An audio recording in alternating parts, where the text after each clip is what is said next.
नमस्कार, मैं शंभू कुमार सिंह और आप देख रहे हैं सिल दस्तक। लगातार इस देश में आम लोगों से जुड़ी खबरें, देश की सुरक्षा से खबरें हटाई जा रही है। खबरों वही दिखाया जा रहा है जिससे बीजेपी, आरएसएस और सरकार को फ़ायदा हो, खासकर बीजेपी शासित राज्यों में।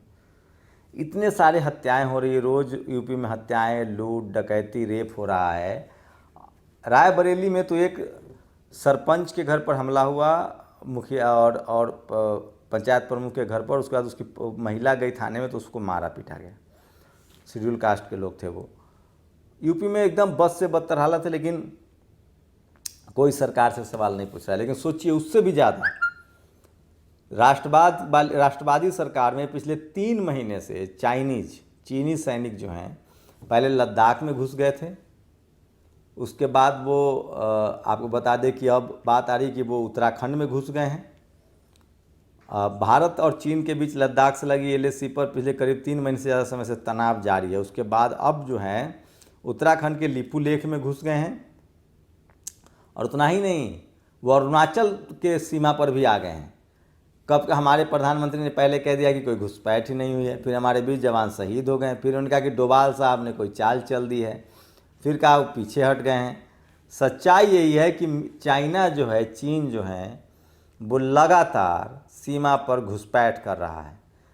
मीडिया रिपोर्ट्स के मुताबिक भारतीय सैन्य अफसरों ने हाल में चीनी टुकड़े को लद्दाख के अलावा एलएसी के और कई जगह पर देखा है, और ये लगातार वो खबरें हैं जिस पर मीडिया आपको गुमराह कर रही है। आज आंध्र प्रदेश में 11 लोग क्रेन से दबकर मौत हो गए। ये वही सरकार है जो एफडीआई का विरोध कर रही थी। अब कहा जा रहा है कि एजुकेशन में पूरी तरह से ये एफडीआई लाने वाले हैं। मैं अभी एक हरदीप पुरी का बयान देख रहा था, वो कह रहे हैं कि हम 100% एफडीआई लाएंगे हाउसिंग प्रोजेक्ट में, डिफेंस में, रियल एस्टेट में। पहले ये विरोध करते थे, पहले जीएसटी का विरोध करते थे। तो मतलब समझ में ही नहीं आता है कि जो कांग्रेस है उससे बीजेपी कैसे अलग है। आपको एकदम जानकर हैरानी होगी कि क्या है। कोविड-19 पर सोचिए कि डॉक्टरों को सैलरी नहीं मिल रही, ये सब खबर नहीं है। शराब पी के लोग मर जा रहे हैं, ये सब खबर नहीं है। सैनिटाइजर पी के लोग मर जा रहे हैं, ये सब खबर नहीं है। शिक्षा पर खबर नहीं है, गरीबी पर खबर नहीं है, विज्ञान पर खबर नहीं है। चाइना कैसे हमसे आगे, ये राफेल दिखा रहे हैं खरीदने पर, राफेल कैसे बनेगा इस पर खबर नहीं है।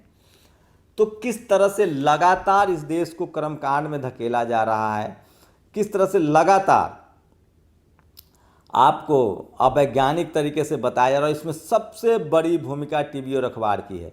इस देश में अगर आप टीवी और अखबार को साध लें तो आप आराम से सरकार चला सकते हैं और कोई चू तक नहीं बोलेगा, क्योंकि जनता को खबर ही नहीं। सोचिए, 17 लाख से अधिक केस हो गए हैं संक्रमण मामले। 3रे नंबर पर आंध्र प्रदेश है।